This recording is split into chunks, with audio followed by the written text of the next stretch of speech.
लोगों के कल्याण के लिए भगवान विष्णु ने किए 5 टोटके। हिंदू धर्म में कहा जाता है कि ब्रह्मा जन्म देने वाले हैं, विष्णु पालन करता है और शिव उसे वापस लेने वाले हैं। भगवान विष्णु जगत के पालनहार है। वह सभी के दुखों को दूर करते हैं और उन्हें बेहतर जीवन का वरदान देते हैं। यदि जीवन में किसी प्रकार का संकट आ जाए या पृथ्वी पर किसी प्रकार का संकट उत्पन्न हो जाए तो केवल विष्णु ही उसका समाधान ढूंढते हैं और उसका समाधान करते हैं। जहां भगवान विष्णु ने नरसिंह का अवतार लेकर अपने भक्त प्रहलाद को बचाया था, वहीं उन्होंने क्रूर हिरण्यकश्यप से प्रजा को मुक्त किया था। उसी तरह उसने वराह अवतार लेकर महान भयानक हिरण्याक्ष का वध किया और देवताओं, मनुष्यों और अन्य सभी को भय से मुक्त किया। उसने महाबली और मायावी राजा बलि से देवताओं की रक्षा की थी। इसी प्रकार श्रीहरि विष्णु ने कुछ ऐसे कार्य किए थे जिन्हें लोक कल्याण के लिए किया गया छल कहा जाता था। अगर वे ऐसा नहीं करते तो कई देवी देवताओं की जान खतरे में पड़ जाती। जनहित में श्री हरि विष्णु द्वारा किए गए 5 धोखे। भस्मासुर के साथ धोखा। भस्मासुर का नाम सुनकर सभी को उसकी कहानी याद आ गई होगी। भस्मासुर के कारण भगवान शंकर की जान को खतरा था। हालांकि भस्मासुर का एक अलग नाम था, लेकिन भस्म करने के वरदान के कारण उनका नाम भस्मासुर पड़ा। भस्मासुर एक महान पापी था। अपनी शक्ति बढ़ाने के लिए उन्होंने भगवान शंकर की घोर तपस्या की और उनसे अमर होने का वरदान मांगा, लेकिन भगवान शंकर ने कहा कि तुम कुछ और मांगो। तब भस्मासुर ने वरदान मांगा कि मैं जिस भी सिर पर हाथ रखूं वह सेवन किया जाए। भगवान शंकर ने कहा आमीन। भस्मासुर ने यह वरदान पाते ही कहा, हे प्रभु, क्यों न इस वरदान की शक्ति की परीक्षा ली जाए। फिर वह स्वयं शिव के सिर पर हाथ रखने के लिए दौड़ा। शिव भी वहां से भाग गए और विष्णु की शरण में छिप गए। तब विष्णु ने एक सुंदर स्त्री का रूप धारण किया और भस्मासुर को आकर्षित किया। शिव को भूलकर भस्मासुर को उस सुंदर स्त्री से प्रेम हो गया। मोहिनी के स्त्री रूप विष्णु ने भस्मासुर को अपने साथ नृत्य करने के लिए प्रेरित किया। भस्मासुर तुरंत सहमत हो गया। नृत्य करते हुए भस्मासुर मोहिनी की तरह नाचने लगा और सही अवसर देखकर विष्णु ने उसके सिर पर हाथ रख दिया। शक्ति और वासना के नशे में भस्मासुर ने उसका अनुकरण किया और भस्मासुर को उसके ही वरदान से भस्म कर दिया गया। यहाँ छिपे थे शिव। भस्मासुर से बचने के लिए भगवान शंकर वहां से भाग गए। भस्मासुर भी उसके पीछे भागने लगा। भागते भागते शिव एक पहाड़ी के पास रुक गए और फिर उन्होंने अपने त्रिशूल से इस पहाड़ी में एक गुफा बना ली और वे फिर उसी गुफा में छिप गए। बाद में विष्णुजी ने आकर उनकी जान बचाई।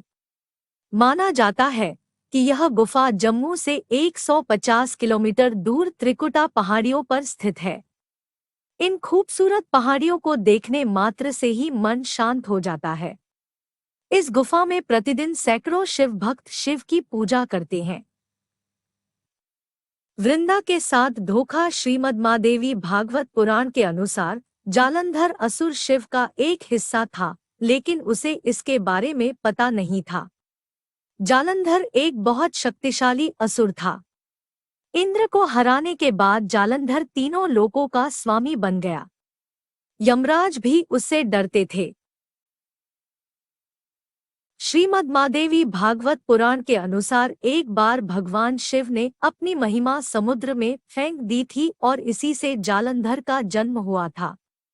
ऐसा माना जाता है कि जालंधर में अपार शक्ति थी और उसकी शक्ति का कारण उसकी पत्नी वृंदा थी। वृंदा के पुण्य धर्म के कारण सभी देवी देवता मिलकर जालंधर को हरा नहीं पाए। जालंधर को अपनी शक्ति पर गर्व हुआ और वृंदा के पुण्य धर्म की अवज्ञा करते हुए, देवताओं के खिलाफ काम करते हुए उनकी महिलाओं को परेशान करना शुरू कर दिया। जालंधर जानता था कि अगर ब्रह्मांड में सबसे शक्तिशाली कोई है तो वह देवताओं के देवता महादेव हैं। खुद को सर्वशक्तिमान के रूप में स्थापित करने के लिए जालंधर ने पहले इंद्र को हराया और क्रमशः त्रिलोकधिपति बन गए। इसके बाद उसने विष्णु लोक पर आक्रमण कर दिया। जालंधर ने विष्णु को हराने और विष्णु से देवी लक्ष्मी को छीनने की योजना बनाई। इससे उसने बैकुंठ पर आक्रमण कर दिया, लेकिन देवी लक्ष्मी ने जालंधर से कहा कि हम दोनों पानी से पैदा हुए हैं, इसलिए हम भाई बहन हैं। जालंधर देवी लक्ष्मी के वचनों से प्रभावित हुआ और लक्ष्मी को अपनी बहन मानकर बैकुंठ से चला गया। इसके बाद उन्होंने कैलाश पर हमला करने की योजना बनाई और अपने सभी असुरों को इकट्ठा किया और कैलाश गए और देवी पार्वती को अपनी पत्नी बनाने की कोशिश की। इससे देवी पार्वती क्रोधित हो गई और फिर महादेव को जालंधर से युद्ध करना पड़ा, लेकिन वृंदा की पवित्रता के कारण भगवान शिव के हर हमले ने जालंधर को बेकार कर दिया। अंत में देवताओं ने मिलकर एक योजना बनाई और भगवान विष्णु जालंधर के वेश में वृंदा पहुंचे। भगवान विष्णु को अपना पति जालंधर मानकर वृंदा ने उनके साथ पत्नी की तरह व्यवहार करना शुरू कर दिया। इससे वृंदा का पुण्य धर्म टूट गया और शिव ने जालंधर का वध कर दिया। वृंदा ने आत्मदाह किया। जब विष्णु ने उसकी पवित्रता का उल्लंघन किया, तब उसकी राख के ऊपर एक तुलसी का पौधा पैदा हुआ। तुलसी देवी वृंदा का रूप है, जिन्हें भगवान विष्णु लक्ष्मी से अधिक प्रिय मानते हैं। भारत के पंजाब प्रांत में वर्तमान जालंधर शहर का नाम जालंधर के नाम पर रखा गया है। जालंधर में आज भी असुरराज जालंधर की पत्नी वृंदा देवी का मंदिर मोहल्ला कोट किशनचंद में स्थित है। ऐसा माना जाता है कि यहाँ एक प्राचीन गुफा थी जो सीधे हरिद्वार जाती थी। ऐसा माना जाता है कि प्राचीन काल में इस शहर के चारों ओर 12 तालाब हुआ करते थे। शहर जाने के लिए नाव का सहारा लेना पड़ा। मोहिनी बनकर असुरों को बरगलाया। असुरों के राजा बलि द्वारा युद्ध में जब इंद्र की पराजय हुई, तब कुंठित और निराश देवता ब्रह्मा जी को अपने साथ ले गए और श्री हरि विष्णु की शरण में चले गए और उन्हें पाने के लिए प्रार्थना करने लगे उसका स्वर्ग वापस। श्री हरि ने कहा कि आप सभी देवता दैत्यों से सुलह कर लें और उनका सहयोग पाकर रस्सी बनाकर मद्रांचल और क्षीरसागर का मंथन करने के लिए वासुकी नाग का मंथन करें। समुद्र मंथन से जो अमृत प्राप्त होगा उसे पीकर मैं सभी देवताओं को अमर और अमर बना दूंगा। तभी देवता राक्षसों का संहार कर स्वर्ग की सर्वोच्चता प्राप्त कर सकेंगे। देवताओं के राजा इंद्र राक्षसों के राजा बलि के पास गए और उन्हें समुद्र मंथन करने का प्रस्ताव दिया और अमृत के बारे में बताया। अमृत के लोभ में दैत्य ने देवताओं को सहारा देने का वचन दिया। देवताओं और राक्षसों ने अपनी पूरी ताकत से मद्रांचल पर्वत को उठाकर समुद्र तट पर ले जाने की कोशिश की, लेकिन उठा नहीं सके। तब श्री हरि ने उसे उठाकर समुद्र में रख दिया। मद्रांचल को मथानी और वासुकी नाग की रस्सी बनाकर समुद्र मंथन का शुभ कार्य शुरू हुआ। श्री विष्णु की नजर मथानी पर पड़ी, जो भीतर ही अंदर डूबती जा रही थी। यह देखकर उन्होंने स्वयं एक कच्छप बनाया और मद्रांचल पर्वत को अपनी पीठ पर रख लिया। तत्पश्चात लक्ष्मी, कौस्तुभ, पारिजात, सूरा, धन्वंतरी, चंद्रमा, पुष्पक, ऐरावत, पांचजन्य, शंख, रंभा, कामधेनु, उच्चैश्रव और अंत में अमृत कुंभ समुद्र मंथन से निकला, जिसे धन्वंतरी जी ने लाया था। उनके हाथों से अमृत छीनकर दैत्य भागने लगे ताकि देवताओं के सामने अमृत पीकर वे अमर हो जाएं। कलश के लिए राक्षसों के बीच लड़ाई छिड़ गई और देवता निराशा में खड़े हो गए। श्री विष्णु ने एक बहुत ही सुंदर स्त्री का रूप धारण किया और देवताओं और राक्षसों के बीच पहुंचकर अमृत को समान रूप से वितरित करने का प्रस्ताव रखा। इससे मोहित होकर दैत्यों ने अमृत कलश श्री विष्णु को सौंप दिया। मोहिनी के रूप में विष्णु ने कहा कि मैं जो भी विभाजन करता हूँ, चाहे वह सही हो या गलत, आप लोग वादा करते हैं कि बीच में बाधा नहीं पैदा करेंगे, तभी मैं यह काम करूंगा। सभी ने मोहिनी के भगवान की बात मान ली। देवता और राक्षस अलग अलग पंक्तियों में बैठे थे। मोहिनी का रूप लेकर विष्णु ने देवताओं को पीने के लिए सारा अमृत छल किया, लेकिन इससे राक्षसों में बहुत क्रोध आया। पुराणों में असुरों के राजा बलि असुरराज बलि के साथ छल की बहुत चर्चा है। वह अपार शक्तियों का स्वामी था, लेकिन धर्मी था। दान पुण्य करने में वे कभी पीछे नहीं रहे। उनकी सबसे बड़ी कमी यह थी कि उन्हें अपनी शक्तियों पर गर्व था और वे खुद को भगवान के बराबर मानते थे और वे देवताओं के कट्टर विरोधी थे। कश्यप ऋषि की पत्नी दिति के दो प्रमुख पुत्र हिरण्यकश्यप और हिरण्याक्ष थे। हिरण्यकश्यप के चार पुत्र थे अनुहल्लाद, हल्द, भक्त प्रहलाद और संहल्लाद। प्रहलाद के परिवार में विरोचन के पुत्र राजा बलि का जन्म हुआ। राजा बलि का राज्य पूरे दक्षिण भारत में था। उसने महाबलीपुरम को अपनी राजधानी बनाया। केरल में आज भी ओणम का त्योहार राजा बलि की याद में मनाया जाता है। राजा बलि ने विश्व विजय के बारे में सोचकर अश्वमेध यज्ञ किया और इस यज्ञ के कारण उनकी कीर्ति चारों ओर फैलने लगी। उन्होंने अग्निहोत्र सहित 98 यज्ञ किए थे और इस प्रकार उनके राज्य और शक्ति का विस्तार हो रहा था। तब उन्होंने इंद्र के राज्य पर हमला करने का विचार किया। इस तरह राजा बलि ने 99वें यज्ञ की घोषणा की और सभी राज्यों और नगरवासियों को निमंत्रण भेजा।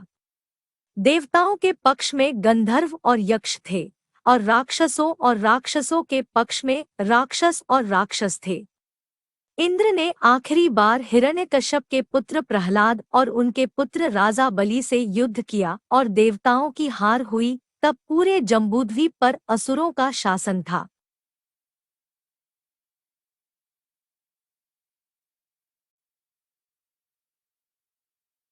वामन अवतार वामन ऋषि कश्यप और उनकी पत्नी अदिति के पुत्र थे। वह आदित्यों में 12वें थे। ऐसा माना जाता है कि वह इंद्र के छोटे भाई और राजा बलि के सौतेले भाई थे। विष्णु का जन्म इसी रूप में हुआ था। देवता बलि को नष्ट करने में असमर्थ थे। यज्ञ करने के लिए बलि ने देवताओं को केवल उतनी ही भूमि दी थी। तब सभी देवता विष्णु की शरण में गए। विष्णु ने कहा कि वह बाली भी उनके भक्त हैं, फिर भी वह कोई युक्ति सोचेंगे। तब विष्णु ने अदिति के स्थान पर जन्म लिया और एक दिन जब बलि यज्ञ की योजना बना रहे थे, तब वे एक ब्राह्मण के वेश में दान लेने के लिए वहां पहुंचे। शुक्राचार्य ने उन्हें देखकर पहचान लिया। उन्हें देखकर शुक्र ने बलि से कहा कि वह विष्णु है। मुझसे पूछे बिना उन्हें कुछ भी दान न करे।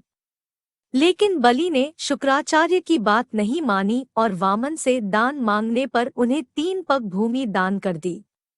जब जल के अलावा सब कुछ दान कर दिया गया, तब भगवान वामन ने ब्राह्मण के वेश में अपना विशाल रूप दिखाया। भगवान ने पृथ्वी को 1 कदम में मापा, दूसरे में बलि से स्वर्ग मांगा और तीसरे में तीसरा पग कहाँ रखूं? पूछने पर बलि ने मुस्कुराते हुए कहा, इसमें कमी है अपनी दुनिया बनाने की। मैं क्या करूं प्रभु? अब सिर्फ मेरा सिर बचा है। इस प्रकार विष्णु ने तीसरा पैर उनके सिर पर रख दिया। उनकी भक्ति से प्रसन्न होकर विष्णु ने उन्हें कलयुग के अंत तक पाताल लोक में रसातल का राजा बने रहने का वरदान दिया। तब बाली ने विष्णु से एक और वरदान मांगा। राजा बलि ने कहा कि हे प्रभु, यदि आप मुझे अधोलोक का राजा बना रहे हैं, तो मुझे यह वरदान दो कि मेरा राज्य शत्रुओं की बुराइयों से बच जाए और तुम मेरे साथ रहो। अपने भक्त के अनुरोध पर भगवान विष्णु ने राजा बलि के निवास में रहने का संकल्प लिया। पातालपुरी में राजा बलि के राज्य में भगवान विष्णु 8 प्रहरों में शारीरिक रूप से उपस्थित थे और उनकी रक्षा करना शुरू कर दिया, और इस तरह बाली शांति से सो गया और पूरे पातालपुरी में शुक्राचार्य के साथ रहकर एक नए धार्मिक राज्य की व्यवस्था को नियंत्रित करता है। ऐसा माना जाता है कि बद्रीनाथ धाम कभी भगवान शिव और पार्वती का विश्राम स्थल था। यहाँ भगवान शिव अपने परिवार के साथ रहते थे, लेकिन श्रीहरि विष्णु को यह स्थान इतना पसंद आया कि उन्होंने इसे पाने की योजना बनाई। पुराणों के अनुसार जब भगवान नारायण सतयुग में बद्रीनाथ आए थे तो वहां बद्रिया यानी बेर का जंगल था और यहाँ भगवान शंकर अपनी पत्नी पार्वती के साथ खुशी खुशी रहते थे। एक दिन श्री हरि विष्णु ने बालक का रूप धारण किया और जोर जोर से रोने लगे। उसकी पुकार सुनकर माता पार्वती को बहुत पीड़ा हुई। वह सोचने लगी कि इस ऊबड़-खाबड़ जंगल में रोता हुआ यह बच्चा कौन है? यह कहाँ से आया था? और इसकी माँ कहाँ है? यह सब सोचकर माँ को बच्चे पर दया आ गई। फिर वह उस बच्चे को अपने घर ले गई। शिव तुरंत समझ गए कि यह विष्णु की लीला है। उन्होंने पार्वती से इस बच्चे को घर के बाहर छोड़ने का आग्रह किया और कहा कि वह थोड़ी देर बाद अपने आप चले जाएंगे। लेकिन पार्वती की माँ ने उनकी बात नहीं मानी और बच्चे को घर ले जाकर चुप कराकर सोने लगी। कुछ देर बाद बालक सो गया। तब माता पार्वती बाहर आई और शिव के साथ दूर के भ्रमण पर निकल गई। भगवान विष्णु इसी क्षण की प्रतीक्षा कर रहे थे। उसने उठकर घर का दरवाजा बंद कर लिया। जब भगवान शिव और पार्वती घर लौटे तो दरवाजा अंदर से बंद था। जब उसने बच्चे से दरवाजा खोलने को कहा तो भगवान विष्णु ने अंदर से कहा कि अब तुम भगवान को भूल जाओ। मुझे यह जगह बहुत पसंद आई है। मुझे यहीं आराम करने दो। अब यहाँ से केदारनाथ जाएं। तब से लेकर आज तक बद्रीनाथ यहाँ अपने भक्तों को दर्शन दे रहे हैं और भगवान शिव केदारनाथ में विराजमान है।